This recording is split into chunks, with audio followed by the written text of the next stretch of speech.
दिल्लीवरून दादा गावाकडे अचानक आला आणि मला दिलं सरप्राईज. मी एका कामासाठी बाहेर गेली होती आणि अचानकच मला हे सरप्राईज भेटलं की दादा दिल्लीहून गावाकडे आलाय मला भेटण्यासाठी. मला काहीच आयडिया नव्हती की तो येणार आहे वगैरे. तो अचानकच आला. काय म्हणला कोण मी म्युझिक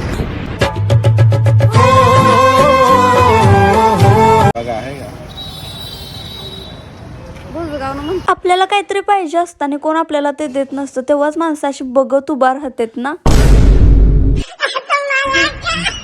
त्यानंतर आम्ही चौघे बहीण भाऊ गेलो कॅफे मध्ये. काय पाहिजे 2 रुपये. मला घरला जायचं आमच्या ऐकावं. मला घरला जायचं आमच्या ऐकावं. अजून काय बोलायचं आहे का? अजून काय स्टाईल मध्ये खा जरा कॅमेरा चालू के. आणि मी व्हिडिओ करते तो